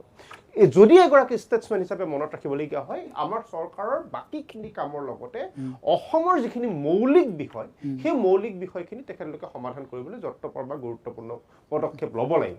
এতিয়া অসমখনক বুলি ক'লে অসমখনক আমি বিভিন্ন 40-45 বছৰে আমাৰ বিদেশী বৰ্জন আন্দোলন আৰম্ভ হোৱাৰ পৰা আৰম্ভ কৰি আমাৰ প্ৰজন্মই যেতিয়া গোটেই চৰকাৰখন বা অসমখনক দেখিবলৈ শিকিছোঁ তেতিয়াৰ পৰা দেখি আহিছোঁ যে অসমখনক লৈ মানুহৰ ধাৰণা বা অসমখনক লৈ পেলাই বিভিন্ন কাম কাজ বা প্ৰগতি কিছুমান জেগাক লৈ পেলাই কিছুমান কথাক লৈ পেলাই বিগত 40-50 বছৰ চলি থাকে। হয় কোনোবা এটা বিষয় বাঢ়ে, কোনোবা এটা বিষয় কমে। মাজতে মই এবাৰ পেপাৰত লিখিছিলোঁ যে বান আৰু বাংলাদেশ, এই বান আৰু বাংলাদেশ শব্দ দুটাই কত মানুহক MP বনালে, কতক MLA বনালে, কতক মিনিষ্টাৰ বনালে, কতক মুখ্যমন্ত্ৰী বনালে। এই দুটা শব্দ বান আৰু বাংলাদেশ। এনেকৈ অসমৰ হয়তো সমাজ জীৱনত কিছুমান শব্দ আছে বা কিছুমান বিষয় আছে যিবিলাক বিষয়ে বিগত সময়খনত অসমখনক সেই বিষয়খিনিক লৈ পেলাই আমি সমগ্ৰ অসমীয়া সেই দুটা ফিক্স ডিপজিট বাকি ইন্টাৰেষ্ট খাই আছে। কথাটো হৈছে কি মই সেইকাৰণে মাননীয় মুখ্যমন্ত্ৰী মহোদয় বা চৰকাৰখনক এটাই অনুৰোধ কৰিম যে 102টা মেণ্ডেট সততে পোৱা মেণ্ডেট নহয়। 102টা মেণ্ডেটত আমি কৰিব পৰা কাম বহুত বেছি থাকে, বহু বেছি কাম থাকে যিবোৰ কামত বিধানসভাত আমি হাতখন দাঙি দিলে বহুত কাম আমি সাময়িকভাৱে ৰাজ্যিকভাৱে সমাধান কৰিব পাৰোঁ। কামখিনি চৰকাৰখনে উন্নয়নৰ লগতে নিকা নিযুক্তিৰ লগতে ৰাইজে যিহেতু ইমানখিনি প্ৰত্যাশাৰে আপোনালোকক আগবঢ়াই দিছে সেই কামখিনি অন্তত 5 বছৰ 10 বছৰ পাব। অনাগত সময়লৈ যাতে 50 বছৰৰ ইতিহাসে এইখন চৰকাৰক সোণালী আখৰেৰে খোদিত কৰি ৰাখে মোৰ আশা কিন্তু প্ৰত্যাশা। মই কামৰ বা আমি কি কৰিব লাগিব বা কি কৰা উচিত হ'ব এই কথাখিনি নিশ্চয় আমি কথা পাতিম। মই গোস্বামী ধন্যবাদ জনাইছোঁ। মই আন এগৰাকী আমাৰ বিজেপি নেতা মানস কৰণীয়া ডাঙৰীয়া, এই কথাটো আপুনি নিশ্চয় লক্ষ্য কৰিছে যে এইবাৰ কিন্তু বহুকেইটা বিষয়ত চৰকাৰখন সন্মুখীন হ'ব, বহুকেইটা প্ৰতিশ্ৰুতি আছে। এই ক্ষেত্ৰত সাধাৰণতে যোৱা আজিৰ দিনটো দেখিছে আপুনি বিশেষকৈ লখিমপুৰ তিনিচুকীয়া জিলাত এটা বিদ্ৰোহ হৈছে 6 জনগোষ্ঠীৰ, 2টা জনগোষ্ঠী মটক আৰু মৰাণ। তেওঁলোকে খুব আশা কৰিছিল যে 6 জনগোষ্ঠীৰ সকলোকে এইবাৰ অন্ততঃ 6জনে জনজাতিকৰণ কৰা নহ'ল বা 6 জনগোষ্ঠীৰ কথাখিনি নহ'ল যদিও নিৰ্বাচনৰ আগমুহূৰ্তত কথাখিনি আলোচনা হৈছিল। গোটেই মন্ত্ৰীসভাত মটক আৰু মৰাণসকলৰ পৰা যিহেতু 2জন মটকৰ বিধায়ক আছে, 2জন মৰাণ জনগোষ্ঠীৰ বিধায়ক আছে, তেওঁলোকে আশা কৰিছিল হয়তো বা তেওঁলোকে কোৱা মতে এতিয়া আমাৰ জনোৱা মতে তেওঁলোকক প্ৰতিশ্ৰুতিও দিয়া হৈছিলে। যিকি সেই বিষয়টো নিশ্চয় আপুনি লক্ষ্য কৰিব যে আপুনি কি কয়।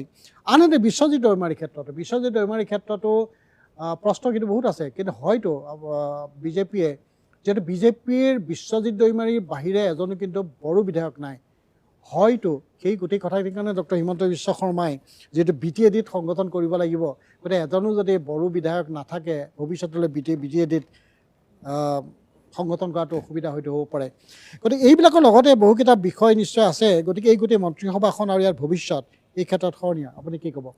নাই, প্ৰথমতে আপুনি যিটো কথা ক'লে যে তিনিচুকীয়া জিলাৰ এটা ধৰক হয় নিউজতো মই দেখিছোঁ, কিন্তু গণতন্ত্ৰত যেনেটো আপোনাৰ সেই কথাটো যুক্তি আছেও এক প্ৰকাৰ নাইও। যদি আমি ভাবোঁ যে আজি অসমৰ যদি সাংবিধানিক যিটো ব্যৱস্থা, অসমৰ চৰকাৰত 15% বিধায়কৰ পৰা মন্ত্ৰী হ'ব পাৰে ইনক্লুডিং চিফ মিনিষ্টাৰ, যে 19জনে হ'ব পাৰে। অসমত যদি আপুনি কেতিয়াবা 26টা বুলি কয়, কিন্তু 24টাটো সকলোৱে স্বীকাৰ কৰিছে যে 24টা অসমত মানে স্বীকৃত জনগোষ্ঠী আছে। তাত মৰাণ মটকো পৰিব নিশ্চয়। তেনেকৈও যদি চাওঁ, গতিকে আমি জাতিগত হিচাপে দিলেও আমি দেখোন 24টালৈকে ৰিচ নকৰোঁ, ভাবি ল'লোঁ। আৰু এইটোও হয় তেওঁলোকেও মৰাণ মটক যি 6টা জনজাতি কাৰণে নাম পঠোৱা হৈছে, আমাৰ কেন্দ্ৰলৈ পঠোৱা হৈছে। আমি কমিটি গঠন কৰিছিলোঁ, কমিটিয়ে দিছে, তেওঁলোক ৰিকমেণ্ড কৰিছে, কিন্তু তেওঁলোক কেনেকৈ ব্যৱস্থা কৰিব পৰা যায় এক্সিষ্টিং জনজাতিসকলে অসুবিধা নোহোৱাকৈ, সেইটোৰ কাৰণে সেইটো ৰৈ আছেগৈ। বা যি এক্সিষ্টিং জনজাতি আছে তেওঁলোকৰ এটা ছেটিছফেকশ্যনৰ কথা আছে যিহেতু সেই ধৰণৰ কথাতে ৰৈ আছেগৈ তথাপি সমাধান সূত্ৰ এটা দিছে এটা বেলেগ হিচাপে ৰিজাৰ্ভ সেইটো যিহেতু বিষয়টো চেণ্ট্ৰেলৰ চেণ্ট্ৰেল গভৰ্ণমেণ্টে এইটো বিধান মানে কি আইন আনিলে সেইটো হ'ব গতিকে তেওঁলোকৰ দাবীটোৰ ন্যায্যতা আছে বুলি কওঁ কিন্তু তেনেকৈও আমি খুব এনেকৈ চোৱাটোও ভুল যে আমি জাতিগত হিচাপে এটা মন্ত্ৰী বিচাৰোঁ এইটো ঠিক সেইটো আৱেগ থকাটো ধৰক আমি অন্য ধৰণে কাৰণ মন্ত্ৰীজন হ'লে যে সেই গোষ্ঠীটোৱে আগবাঢ়ি যাব সেইটোও কথা নহয় কিন্তু যদি এই চৰকাৰৰ যেনেকৈ আজি মেণ্ডেট পাইছে চবেই কৈছে মই আৰু দ্বিতীয়বাৰ ৰিপিট নকৰোঁ গতিকে আমাৰ গোটেই জনগোষ্ঠীৰ সামগ্ৰিক উন্নয়ন কোনো সৰু সুৰা বা ডাঙৰ জনগোষ্ঠী বুলি ক'লেও যে কোনো তাৰ পৰা সামগ্ৰিক উন্নয়নৰ পৰা বঞ্চিত নহয় এই ক্ষেত্ৰত এইটো মই তেওঁলোকক অলপ ধৈৰ্য ধৰিবলৈ মোৰ ফালৰ পৰা আহ্বান জনাম মুখ্যমন্ত্ৰীক গৈ নাজানো হয়তো আমাৰ কৈছে যে ৰিচাফলো হ'ব পাৰে কেতিয়াবা ৰিচাফল হ'লে টেষ্ট হিচাপে আকৌ হয়তো কাৰোবাক ড্ৰপ কৰি কাৰোবাক আনিব পৰা সেইটো ব্যৱস্থাও আছে গতিকে যিহেতু এইটো মুখ্যমন্ত্ৰীৰ প্ৰিৰগেটিভ দ্বিতীয় আপুনি কথাটো ক'লে আমাৰ দৈমৰি চাহাবৰ কথাটো সেইটোত কিন্তু মোৰ অলপ ৰিজাৰ্ভেশ্যন আছে সেইটো যেনেধৰণে আমাৰ অভিজিত শৰ্মাই হওক আমাৰ এইজন যিজন RTI এক্টিভিষ্ট মই একজেক্ট নামটো পাহৰি গ'লোঁ সিদিনা মই তেওঁ কোৰ্ট টিভিত দেখিছিলোঁ বৰুৱা হাজৰিকা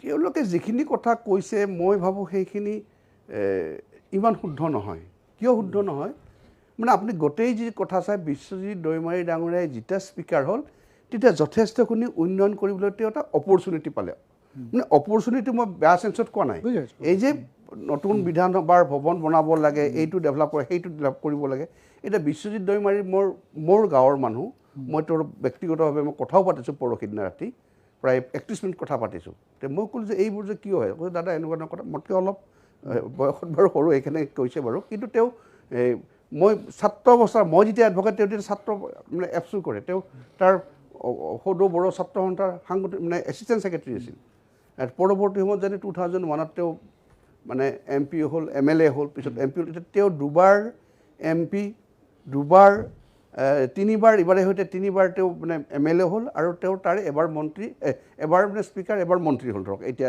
এইটো মন্ত্ৰী হৈছে তেওঁৰ এটা দীঘল পৰিক্ৰমা আছে তেওঁ যে হঠাৎ আহি ভুমুকি মাৰিছে এনেকুৱা নহয় তেওঁৰ সামাজিক সম্পৰ্কে তেওঁৰ এটা ক্ষুদ্ৰ ধাৰণা আছে তেওঁ সমাজৰ কাৰণে ওলাই আহিছে এতিয়া কথাটো হ'ল কি যে এই যে যিবোৰ কৈছে এটা সৰু এটা উদাহৰণ দিলোঁ বাৰে বাৰে কৈ আছে যে এসাঁজ ভাতত 2000 টকা মই হয়তো কেনেকৈ হয় তেওঁ কৈছে নহয় ইয়াতকৈ বেছিহে বুলি কৈছে ভাতটোৰ দাম আমিহে অলপ কমাই ল'ব লাগিব কাৰণ কিয় এই ভাতৰ কথাটো কেণ্টিনৰ কথাটো কোৱা নাই যেতিয়া বিধানসভা ইনগ্ৰেট কৰিলে লোকসভাৰ স্পীকাৰ আহিলে ওম বিৰলা তেতিয়া তাত খানাটো মোটামুটি 3600 চাৰি পৰিছে কাৰণ কিয় স্পীকাৰ এজন আহিছে তেওঁৰ খানাটোতো য'তে ত'তে বনাব নোৱাৰে আমাৰ ৰেডিশ্যন ব্লুৰ পৰা অৰ্ডাৰ দিছে তাত দুখন ফানত গৈছে তো গোটেই ছাৰ্ভিচ কৰা পাৰ্টিটোৱে গোটেইখিনি তেওঁলোকে ইয়াৰ পৰা প্ৰিপেয়াৰ্ড হৈ গৈছে গতিকে গোটেই দিনটোৰ কাৰণে গোটেই এই যে আপোনাৰ অহা যোৱা গোটেই যিখিনি প্ৰিপেয়াৰেশ্যন এসাঁজত মোটামুটি আপোনাৰ 3000 চামথিং পৰা বুলি তেওঁ কৈছে গতিকে এইটোৱে 2000 এতিয়া যদি কেণ্টিনত যদি কোনোবাই খাই 2000 টকা হৈছে বা বিল দিছে তেতিয়া বেলেগ কথা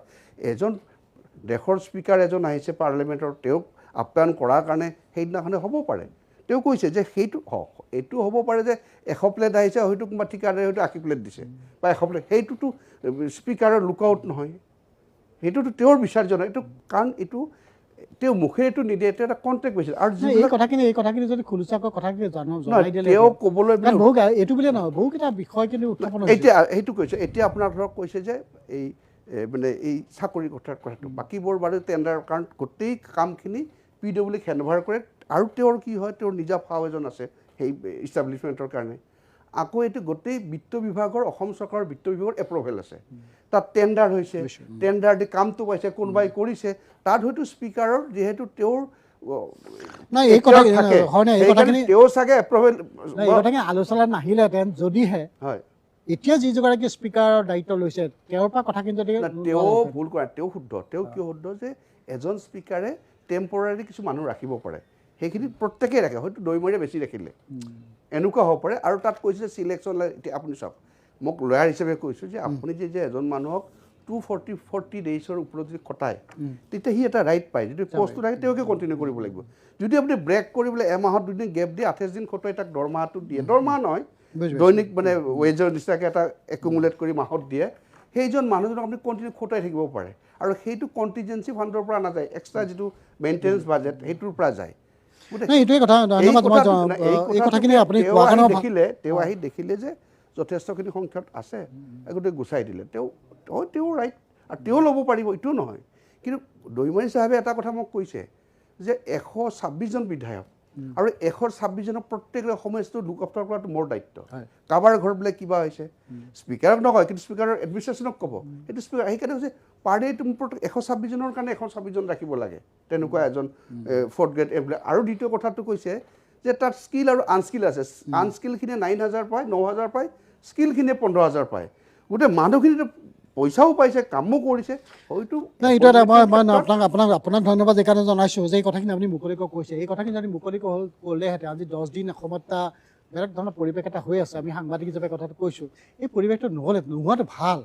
কাৰণ এই ধৰণৰ কথাবিলাক হ'লে আমি বেলেগ কথা তল পৰি যায়, আচল কথাবিলাক আমি ডেভেলপমেণ্ট। কথাটো হ'ল তেওঁৰ দিনত তেওঁ এইখিনি কৰাৰ অপৰচুনিটি পালে। মানে আমাৰ বিধানসভাৰ ভৱনটো তেওঁৰ দিনত সেইকাৰণে তেওঁৰ চকুত পৰিলে।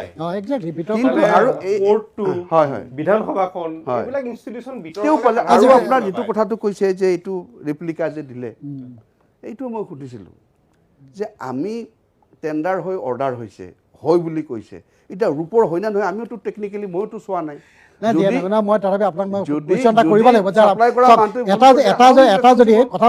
এগৰাকী স্পীকাৰে MLA সকলক এটা ৰূপৰ কিমান 15 লাখ টকাৰ কিমান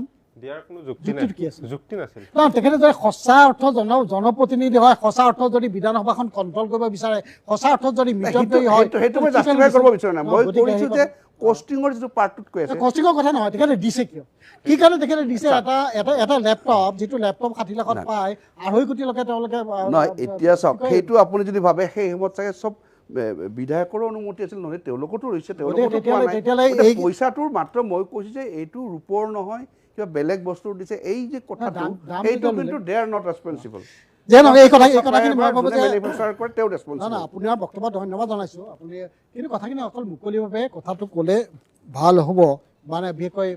আৰু ভেনিটি ভানৰ কথাটো, ভেনিটি ভান কোনো নাই বুলি কৈছে। মাধৱ ডেকাৰ এখন কণ্ট্ৰেক্টৰ হয়, তেওঁ ভেনিটি ভান কৰিছে, তেওঁ কেতিয়াবা ইউজ কৰিছে, ময়ো দেখিছোঁ, মই উঠা নাই কিন্তু, কাৰণ মাধৱ ডেকাও মোৰ ঘৰৰ ওচৰৰ ল'ৰা।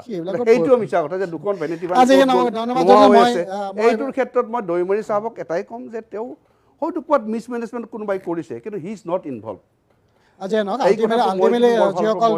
তেওঁৰ পৰা যিটো বক্তব্য আছে সেই বক্তব্যটোহে ৰাখিছোঁ। ঠিক আছে, আল্টিমেটলি যিসকল বিষয়া আছে তেখেতসকলে হয়তো এই ক্ষেত্ৰত হয়তো তেওঁলোককে হয়তো জড়িত কৰা হ'ব পাৰে।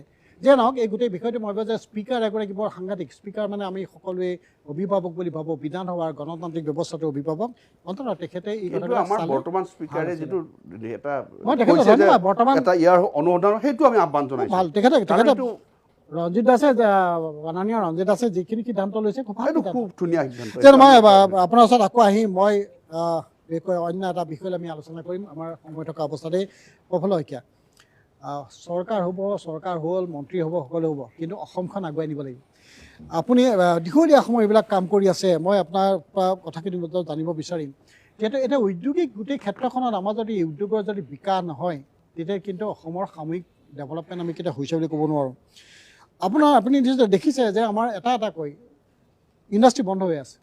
তাহানিখনৰ প্লাইউড ইণ্ডাষ্ট্ৰী বন্ধ হৈ গ'ল, দুটাকৈ চেনিকল বন্ধ হৈ গ'ল, সাৰ কাৰখানা বন্ধ হৈ গ'ল, কাগজ কল বন্ধ হৈ গ'ল, পলিষ্টাৰৰ বিভিন্ন উদ্যোগ আছে চব বন্ধ হৈ গ'ল, সূতা কল বন্ধ হৈ গ'ল, এই বিভিন্ন ধৰণৰ কাপোৰৰ ইণ্ডাষ্ট্ৰী বন্ধ হৈ গ'ল, এটা চাইকেল ইণ্ডাষ্ট্ৰী আছিলে বন্ধ হৈ গ'ল, এই বিভিন্ন ইণ্ডাষ্ট্ৰীবিলাক বন্ধ হৈ গ'ল। কিন্তু বন্ধ হৈ থকা ইণ্ডাষ্ট্ৰীবিলাক আমাৰ প্ৰয়োজন নথকা নহয়, কাৰণ সেইটো সময়ত আমি চাইকেল অসমতে হৈছিল। এতিয়া ভাৰতবৰ্ষৰ ভিতৰত আটাইতকৈ চাইকেল ব্যৱহাৰ কৰে অসমত, কিন্তু অসমত চাইকেল ইণ্ডাষ্ট্ৰী নাই। এই ধৰণৰ বিভিন্ন বিষয় আছে। গতিকে এই বিষয়বিলাক হয়, এতিয়া ছেমি কণ্ডাক্টৰৰ কথাটো আহিছে, খুব ভাল কথা। গোটেই পৃথিৱীত এতিয়া ছেমি কণ্ডাক্টৰৰ যথেষ্ট ধৰণৰ গুৰুত্ব আছে। কিন্তু এই গোটেই কথাবিলাকৰ লগতে ইণ্ডাষ্ট্ৰীৰ ক্ষেত্ৰত অকল ডাঙৰ ডাঙৰ ইণ্ডাষ্ট্ৰী হ'লেই নহ'ব। ইণ্ডাষ্ট্ৰীবিলাক যদি হয়, তাত শ্ৰম নিবিড় যদি হয়, অকল পুঁজি নিবিড়, আমাৰ বাহিৰৰ পৰা ডাঙৰ ডাঙৰ পুঁজিপতিসকল আহিলে পুঁজি ভৰাই দিব, পুঁজি নিবিড় বুলি যাক কওঁ, তাতকৈ যদি আমি শ্ৰম নিবিড় নকৰোঁ, সংস্থাপন যদি পথ নাহে, তেতিয়া সংকট আহিব। গতিকে এই গোটেই উদ্যোগিক ক্ষেত্ৰখনত মই অন্যান্য দিশত পিছত আপোনাৰ আলোচনা কৰিম, কিন্তু উদ্যোগিক ক্ষেত্ৰখনৰ ওপৰত আপুনি কি ভাবে, কি কৰাটো উচিত বুলি ভাবে? ধন্যবাদ। উল্লেখ কৰিলেই যিবোৰ আমাৰ মাজৰ পৰা হেৰাই গ'ল, আৰু মই এইটোৰ ওপৰতে কাম কৰিব আছোঁ। এইটো নহয় যে কৰা নাই। এটা সময় আছিল যে আমাৰ টেক্সটাইল ইণ্ডাষ্ট্ৰি যিধৰণে গ্ৰ' কৰি আছিলে, আপোনাৰ দুটাকৈ প্ৰাইভেট ছেক্টৰ, এটা প্ৰাইভেট ছেক্টৰ কটন মিল আৰু 3টা পাব্লিক ছেক্টৰ কটন মিল আমাৰ তেতিয়াই মৰি গৈছে। কিন্তু তেওঁলোকৰ যিটো ইতিহাস, তেতিয়া আমি দেখিছিলোঁ যে গোটেইবিলাক যে তেওঁলোকে কোনোদিনাখনে 20-23% ওপৰত তেওঁলোকে প্ৰডাকশ্যনে কৰিব নোৱাৰিলে। আৰু মূল কাৰণবিলাক তেতিয়া দেখাইছিল যে আচলতে আমাৰ মানে যিবোৰ টেকন'ক্ৰেট লাগে মিলবিলাক চলাবৰ কাৰণে, সেইবিলাক মানুহ তাত নাছিল। আৰু 2 নম্বৰটো আছিলে আমাৰ এটা ইলেক্ট্ৰিচিটি বৰ্ড, মানে ASCB মানে পাৱাৰ ছাপ্লাই। তাৰপিছতে আছিলে আপোনাৰ ৱৰ্কিং কেপিটেলৰ অভাৱ। এই ধৰণৰ কিছুমান কামৰ কাৰণে 2 বছৰ 3 বছৰ কিছুমান চলিলে, আৰু লেটলি 2020 চনত আমাৰ এপলটো তেনেকৈ মানে বন্ধ হৈ গৈছে। আৰু এপলৰ যদি কাহিনীটো চায় তেতিয়া দেখিব আপুনি এই পাৱাৰ ছাপ্লাই। আৰু আপোনাৰ মই এইবিলাক কৰি থাকোঁতে মই দেখিছোঁ যে ইভেন আমাৰ বনস্পতি প্লাণ্ট যেতিয়া ধুনীয়াকৈ চলি তৃপ্তি বনস্পতি প্লাণ্ট, সেই প্লাণ্টটো আৰম্ভ হোৱাৰ পৰা সি কণ্টিনিউৱাছলি 3 বছৰ সি 67%লৈকে কেপাচিটি ইউটিলাইজ কৰিলে। কিন্তু এনেকুৱা এটা সময় এটা আহিলে যে সি 28 দিনৰ ভিতৰত মাত্ৰ এদিনহে ইলেক্ট্ৰিচিটি পায়, মানে ইলেক্ট্ৰিচিটি নাপায় তাৰমানে সেইটো। আৰু মানে এটা টাইমত তাৰমানে 8 আৱাৰ্ছ যিটো টাইম থাকে, 8 আৱাৰ্ছৰ ভিতৰত তেওঁলোকে কেতিয়াবা 28 মিনিট, কেতিয়াবা 30 মিনিট, তাৰ একদম কমপ্লিটলি 40 পৰ্যন্ত মানে মই সেইবিলাকত মানে বহিছোঁ, চাইছোঁ যে এইবিলাক কথা হয়। যিয়ে নহওক আৰু সেইবিলাক তেনেকৈ গ'ল। HPC কাহিনীটো সকলোৱে জানে। তাৰপিছতে ছুগাৰ মিলৰ 3টাকৈ ছুগাৰ মিল ধৰি লওক বন্ধ হৈ গৈছে, তেওঁলোকৰ সেই একেই 120 দিনৰ মানে কৰ্মশক্তি নাই গোটেই 3টা মিলৰে মই দেখিছিলোঁ যে তেওঁলোকে 120 দিন মানে মিলটো চলাব নোৱাৰে। কাচিং কেপাচিটি যিয়ে নহওক কিয়, আৰু তাৰ যিটো চৌকছৰ যিটো কোৱান্টিটি লাগে সেইটো মানে তাত অভাৱ নাই আমাৰ অসমত। আমি 10% লাগে, আমাৰ 10%ৰ প্লাছ মানে 10% থাকে। কিন্তু তথাপিও সেইবিলাকত তেনেকৈ গুচি গ'ল। এই যোৱাবিলাকত গুচি গ'ল, অহাবিলাকত আহি থাকিব। আৰু ইণ্ডাষ্ট্ৰিটো তেনেকুৱা এটা প্ৰক্ৰিয়াই যে সি মৰে, তাৰপিছত আকৌ বেলেগ এটা জন্ম হয়, তেনেকৈ আধুনিক ইণ্ডাষ্ট্ৰিবিলাক আহিবলৈ ল'লে অসমত। আধুনিক ইণ্ডাষ্ট্ৰি বুলি ক'লে আপুনি 97 পলিচি যেতিয়া হৈছিল তেতিয়া আপুনি হিন্দুস্তান ইউনিলিভাৰ দেখিছিলে আপোনাৰ হেৰিতে ডুমডুমাত আৰম্ভ হৈছে। হয়, চলিছিলোঁ। তাৰপিছতে 2005 চনত 90 দিনৰ কাৰণে বন্ধও হৈছিল। তেতিয়াও আমি দেখিছিলোঁ যে 90 দিন বন্ধ হৈ যাওঁতে ডুমডুমাৰ মানুহে তেতিয়া কয়, মই GM DIC তিনিচুকীয়া আছিলোঁ, যে আমাৰ প্ৰায় 1.5 crores মান ইয়াত উপঙি থাকে, সেই বস্তুটো ইয়াতে নোহোৱা হ'ল। গোটেইখন নিমাওমা এটা পৰিৱেশ এটা সেই ধৰণৰ। কিন্তু আজিও ধুনীয়াকৈ তাতে চলি আছে। ইয়াত বাহিৰৰ পৰা ৰ মেটেৰিয়েল আনি তেওঁলোকে তেনেকৈ চলাই আছে। এইখিনিত চলি আছে। আৰু চেণ্ট্ৰেল গভৰ্ণমেণ্টেও এখনৰ পিছত ইখনকৈ পলিচি দিছে। NEIP-ত আমি আটাইতকৈ ছাকচেছ। NEIP এখনৰ শেষৰ ফালে আমাৰ প্ৰথমখন BJP চৰকাৰে পালে। মাননীয় সৰ্বানন্দ সোণোৱাল চাহাব তেখেতে বহুত সেইখিনি সময়ত মানে বেছ ভালকৈ লাগিছিল আমাৰ লগত। আমি কিছুমান এই ডাঙৰ ইণ্ডাষ্ট্ৰি আহিছিলে, তাতে আপোনাৰ ইলেক্ট্ৰিক কানেকশ্যন আছিলে, সেইবিলাক কাম তেখেতে নিজে আমাৰ লগত লগ হৈ পেলাই সেই কৰিছিলে। ইলেক্ট্ৰিক লাইন ড্ৰ কৰা, মেলা, আৰু কোনোবা ৱৰ্কাৰ্ছক সাপে খুটিও মাৰিছিলে এইটো সময়ত। এই ধৰণৰ কথাবিলাকো গৈছিল। আৰু সেইটো খুব ভাল এটা ইনভেষ্টমেণ্ট এটা তেতিয়া পৰিৱেশ এটা সৃষ্টি হৈছিল। তাৰপিছতে আপোনাৰ ভাইব্ৰেণ্ট আমাৰ যিটো আমি এডভান্টেজ আছাম আমি কৰোঁ, এডভান্টেজ আছাম ফাৰ্ষ্ট লেভেলটো আপুনি দেখিলে। তাৰপিছত আমাৰ মাননীয় মুখ্যমন্ত্ৰী ডক্টৰ হিমন্ত বিশ্ব শৰ্মাদেৱে তেখেতে যোৱাবাৰ আয়োজন কৰিলে সেইখন 2 নম্বৰখন।